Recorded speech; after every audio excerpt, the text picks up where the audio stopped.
Welcome back to the third part of this website guys.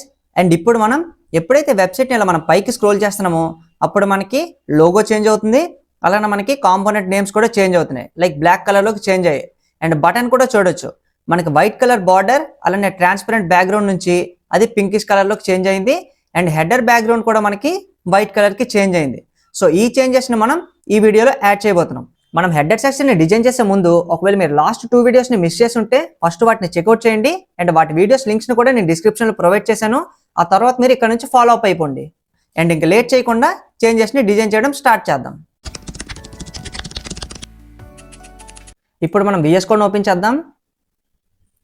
ప్రీవియస్గా మనం డివిజన్స్కి class నేమ్స్ని మాత్రమే provide చేసాం కదా, ఇప్పుడు వీటికి ఐడీస్ని కూడా క్రియేట్ చేద్దాం. సో సింపుల్గా మనం ఐడి సేమ్ వాటిని హెడర్ అని అనుకుందాం.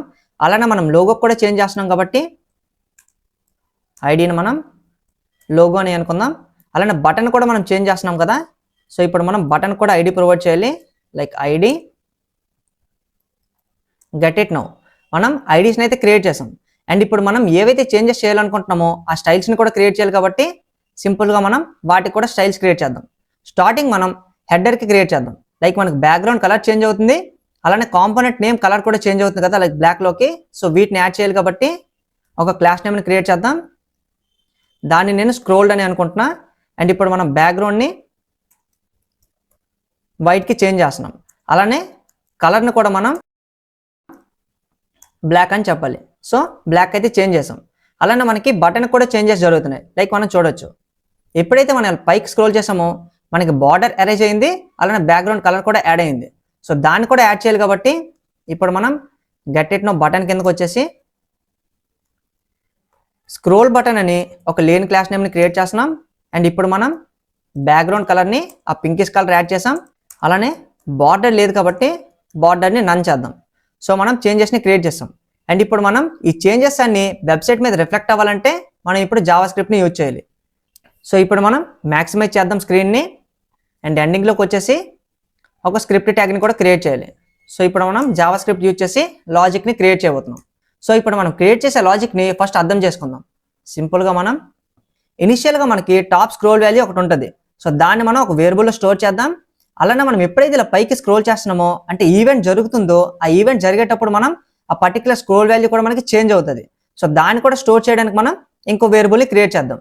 అండ్ ఇప్పుడు మనం VS కోడ్లోకి వచ్చేసి స్టార్టింగ్ స్క్రోల్ వాల్యూని మనం స్టోర్ చేయాలి కాబట్టి లెట్ లాస్ట్ స్క్రోల్ అని ఒక వేరియబుల్ని క్రియేట్ చేద్దాం. And window dot scroll Y అని చెప్పాలి.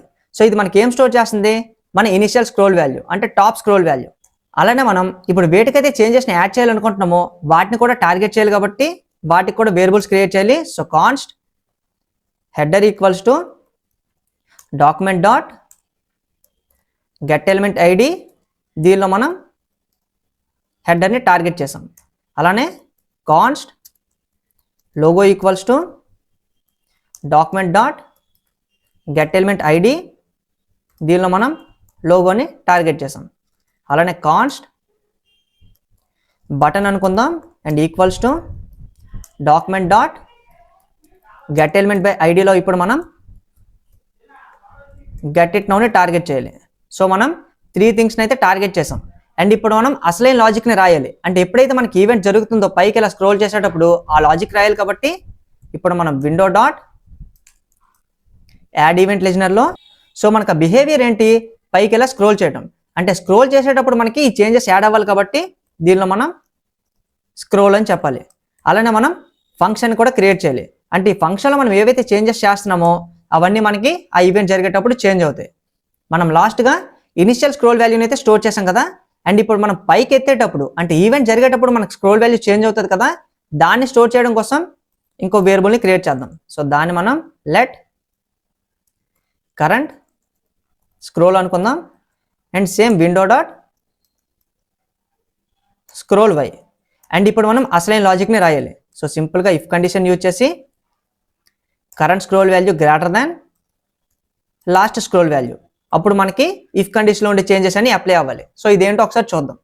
మనకి కరెంట్ స్క్రోల్ వాల్యూ దేంట్లో ఉంది, మన ఫంక్షన్లో ఉంది. అంటే ఎప్పుడైతే మనం పైకి స్క్రోల్ చేసామో ఆ వాల్యూ మనకి చేంజ్ అయ్యి ఒక బిగ్ నెంబర్ వస్తుంది. అండ్ ఇనిషియల్గా మనకి లాస్ట్ స్క్రోల్ వాల్యూ కూడా ఉంది. అంటే ఇది మనకి మాక్సిమం 0 ఉండొచ్చు. సో ఎప్పుడైతే మనకి current scroll value greater than 0 అవుతుందో అప్పుడు మనకి ఈ చేంజెస్ అన్ని యాడ్ అవ్వాలి. కాబట్టి దీనిలో మనం ఏం చేంజెస్ పెడితే ఆ చేంజెస్ అన్ని యాడ్ అవుతాయి. స్టార్టింగ్ మనం హెడర్ బ్యాక్గ్రౌండ్ కలర్ చేంజ్ అవ్వాలి కాబట్టి హెడర్ని టార్గెట్ చేసి అండ్ ఇప్పుడు మనం క్లాస్ నేమ్ని యాడ్ చేయాలి. So class list dot add. And దీనిలో మనం ఏం చేంజెస్ని యాడ్ చేస్తున్నాం, వాటికి సంబంధించిన సిఎస్ఎస్ కూడా క్రియేట్ చేసాం కదా. సో సింపుల్గా సిఎస్ఎస్లోకి వచ్చి దాన్ని మనం స్క్రోల్డ్ అని అనుకున్నాం కాబట్టి దీన్ని కాపీ చేసుకుందాం అండ్ దీనిలో మనం పేస్ట్ చేద్దాం. సో మనం హెడర్ని అయితే చేంజ్ చేసాం. అలానే మనం లోగోని కూడా చేంజ్ చేస్తున్నాం కాబట్టి లోగో డాట్ ఎస్ఆర్సి అంటే లోగోలో ఉండే ఎస్ఆర్సి యాట్రిబ్యూట్ని చేంజ్ చేస్తున్నాం. అంటే అక్కడ మనకి ఒక ఇమేజ్ ఉంది, ఆ ఇమేజ్ ప్యాత్ని ఇప్పుడు మనం చేంజ్ చేయాలి. కాబట్టి ఇప్పుడు మనం టాప్లోకి వచ్చేసి దీన్ని కాపీ చేసుకుందాం. మళ్ళీ ఎండింగ్లోకి వెళ్ళిపోదాం అండ్ ఇప్పుడు మనం దీనికి అసైన్ చేయాలి. అండ్ ఇక్కడ మనకి వైట్ లోగో ఉంది కాబట్టి బ్లాక్ లోగోకి చేంజ్ అవ్వాలి. కాబట్టి దాన్ని మనం లోగో డాట్ ఎస్విజి అని చెప్పుకున్నాం. అండ్ ఇప్పుడు మనం లోగోని కూడా చేంజ్ చేసాం.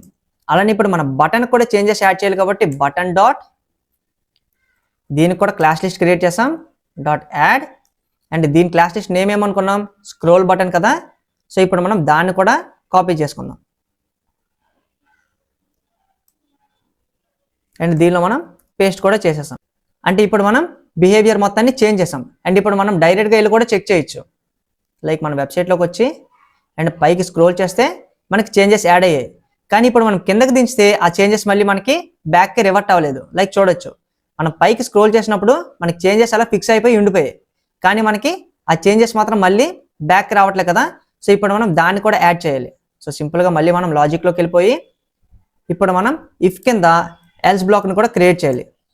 అండ్ ఇప్పుడు మనం ఇనిషియల్ పొజిషన్కి వచ్చేటప్పుడు ఆ చేంజెస్ అన్నీ మనకి రివర్ట్ బ్యాక్ అవ్వాలి. కాబట్టి వీటన్నిటిని కాపీ చేసుకొని ఎల్స్ బ్లాక్లో పెట్టుకుందాం అండ్ వాటిని సింపుల్గా మనం రిమూవ్ చేస్తే సరిపోద్ది.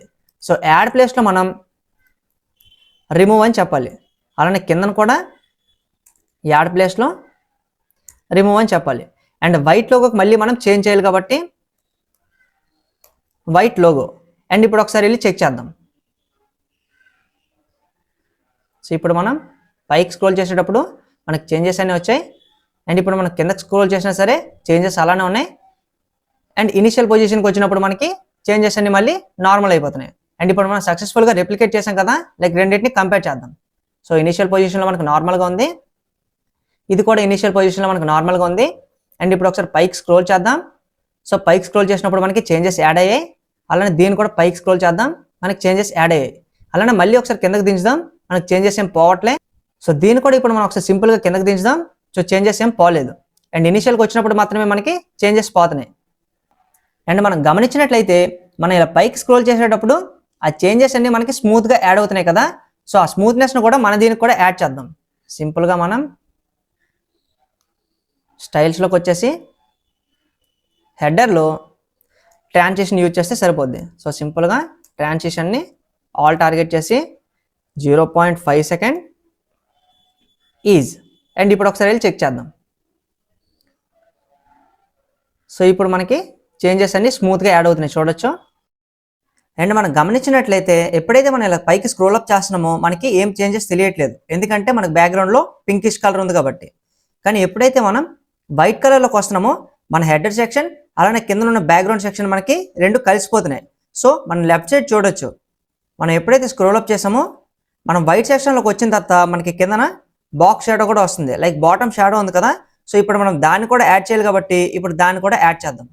సింపుల్గా మనం కోడ్లోకి వెళ్ళిపోయి నేను ఆల్రెడీ దాన్ని సేవ్ చేసి పెట్టా. సో సింపుల్గా స్క్రోల్లోకి వచ్చి నేను సేవ్ చేసి పెట్టా కాబట్టి నేను సింపుల్గా దాన్ని అక్కడ పేస్ట్ చేస్తున్నా.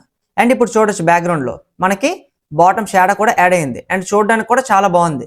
లైక్ రెండింటిని ఇప్పుడు మనం కంపేర్ చేయొచ్చు. సో ఇప్పుడు మనకి హెడర్ సెక్షన్ వేరేగా కనిపిస్తుంది, అలానే ఈ బాటమ్ సెక్షన్ కూడా మనకి వేరేగా కనిపిస్తుంది. అండ్ నెక్స్ట్ వీడియోలో మనం ఓవర్ వ్యూ సెక్షన్ని క్రియేట్ చేద్దాం. లైక్ ఈ పార్ట్ని క్రియేట్ చేద్దాం, అలానే ఈ పార్ట్ని కూడా క్రియేట్ చేద్దాం. ఈ 2 పార్ట్స్ని మనం నెక్స్ట్ వీడియోలో క్రియేట్ చేయబోతున్నాం. Thank you for watching and see you in the next video guys.